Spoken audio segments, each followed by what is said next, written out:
আল্লাহ রাব্বুল আলামিন বললেন, আল্লাযীনা আমানু ওয়া আমিলুস সলিহাত, নিশ্চয় যারা ঈমান এনেছে এবং আমলে সলে করেছে, আল্লাহ পাক বললেন তুবা লাহুম ওয়া হুসনু মাআব, তাদের জন্য তুবা নামক একটা বৃক্ষ রয়েছে, এই তুবা বৃক্ষের সুসংবাদ।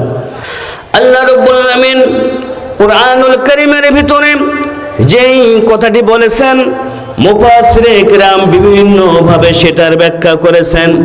তাফসীরের ভিতরে এসেছে যে তুবা বৃক্ষ এটা এমন একটা বৃক্ষ, আল্লাহ রাব্বুল আলামিন যেই দিন জান্নাত বানা শেষ করে দিলেন, জান্নাত বানা থেকে আল্লাহ পাক ফারেগ হয়ে গেলেন, এমত অবস্থায় আল্লাহ রাব্বুল আলামিন জান্নাতের মাটির ভিতরে একটা মুক্তার দানা রোপণ করে দিলেন, বলি সুবহানাল্লাহ।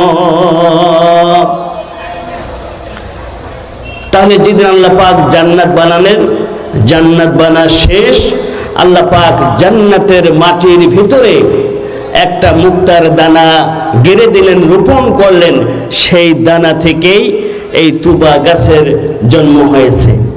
এখন প্রশ্ন আসতে পারে, শুনেছি সারা জীবন জান্নাতের গাছপালা তরুলতা যা আছে সব কিছু মণি মুক্তা, এরপরে দামি দামি ইয়াকুত পাথর, এরপরে দামি দামি আরো অনেক পাথর দিয়ে জান্নাতের এই বাগানকে, এই ঘরকে সাজিয়ে দেওয়া হয়েছে, সেই জান্নাতের ভিতরে আবার মাটিও থাকবে?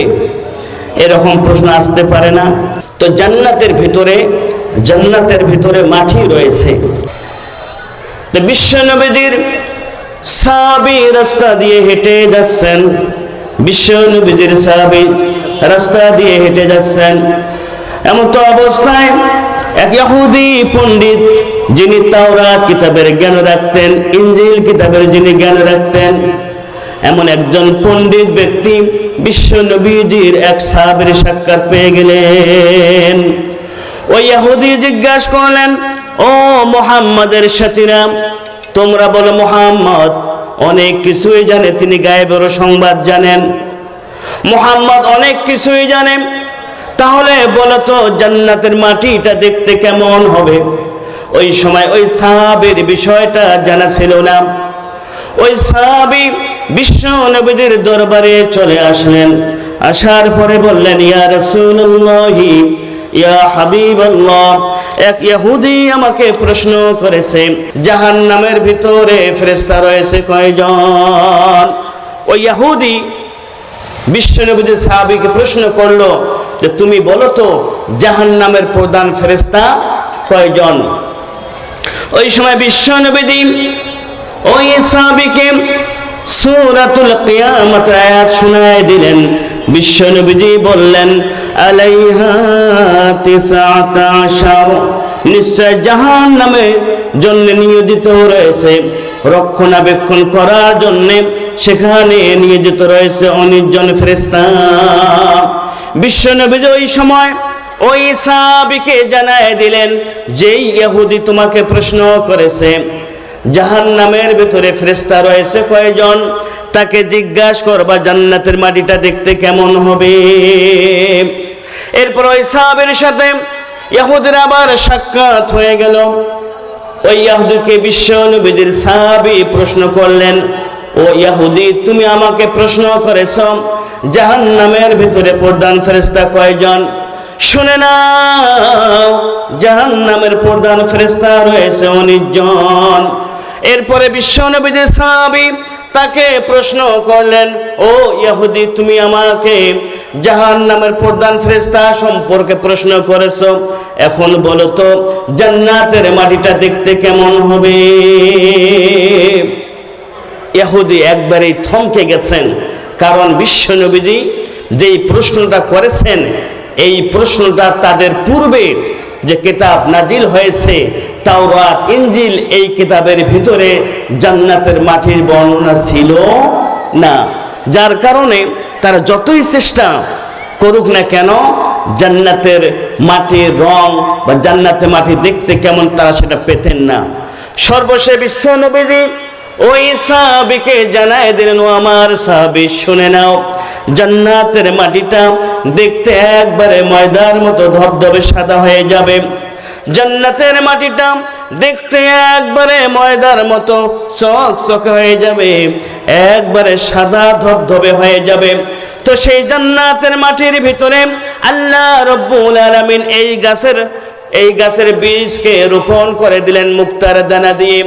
এরপরে নবীজি বলেছেন, এই গাছকে যখন জান্নাতের মাটির ভিতরে রোপণ করা হলো, সঙ্গে সঙ্গে এই তুবা বৃক্ষ গোটা জান্নাতকে ঘিরে ফেললো। বলি সুবহানাল্লাহ। এই তুবা বৃক্ষ যখন আল্লাহ পাক রোপণ করলেন, সঙ্গে সঙ্গে এটা প্রত্যেকটা জান্নাতের কক্ষে কক্ষে, রুমে রুমে এর ডালপালা, এর পাতাগুলো সব প্রবেশ করলো। এরপরে এই তুবা বৃক্ষের ভিতরে আল্লাহ রব্বুল আলামিন এমন কিছু সৌন্দর্য মণ্ডিত জিনিস সেখানে রেখে দিলেন। এরপরে কিয়ামতের ময়দানে যখন বিচার হয়ে যাবে, জান্নাতি মানুষগুলোকে যখন জান্নাতের ভিতরে প্রবেশ করানো হবে, নবীজি বলেছেন জান্নাতের ভিতরে প্রবেশ করার পরে একদিন আল্লাহ রব্বুল আলামিন জান্নাতি বান্দাদেরকে তার দিদার দেওয়ার জন্য ডাকবেন। ওই সময় আল্লাহ রব্বুল আলামিন যখন জান্নাতি বান্দাদেরকে দিদার দেওয়ার জন্য ডাকবেন, ওই সময় আল্লাহ রব্বুল আলামিন এই তুবা বৃক্ষকে বলবেন, ও তুবা বৃক্ষ, তোমার ভিতরে যতগুলো সৌন্দর্য মণ্ডিত জিনিস রয়েছে, সমস্ত সৌন্দর্যগুলোকে আজকে তুমি নামিয়ে দাও। বলি সুবহানাল্লাহ। নবীজি বলেছেন, তাফসীরের কিতাবে এসেছে, সঙ্গে সঙ্গে তুবা বৃক্ষ তার সমস্ত সৌন্দর্যগুলো নামায় দেবে। সঙ্গে সঙ্গে ওই তুবা বৃক্ষ থেকে এমন কিছু উট নেমে আসবে, যেই উটগুলোকে নবীজি বলেছেন মণি মুক্তা দিয়ে এই উটগুলোকে সাজিয়ে সাজিয়ে আল্লাহ পাক এই তুবা নামক বৃক্ষের পাতার উপরে রেখে দিবেন। যেদিন আল্লাহ পাক তার দিদার দেওয়ার জন্য জান্নাতীদেরকে ডাক দিবেন, সেই দিন এই তুবা বৃক্ষ থেকে এই উটগুলো নেমে আসবে। উটগুলো যখন নেমে আসবে, আল্লাহ রাব্বুল আলামিন তখন ফেরেশতাকে ডাক দিবেন। ফেরেশতাকে ডাক দেওয়ার পরে বলবেন, ও ফেরেশতারা, আমার জান্নাতি বান্দাদেরকে গিয়ে আমন্ত্রণ করো, আজকে আল্লাহ রাব্বুল আলামিন আমি তাদেরকে দিদার দিয়ে দিব। ওই তুবা বৃক্ষ থেকে যেই উটগুলো নেমে আসবে, ওই উটের পিঠে চড়ে জান্নাতি মানুষেরা জান্নাতে আদনের ভিতরে সকলে সমবেত হয়ে যাবে। বলে সুবহানাল্লাহ। তাহলে এই জান্নাতুল আদনের ভিতরে আল্লাহ পাক ওনার মহিমান্বিত দিদার জান্নাতি বান্দাদেরকে দান করবেন।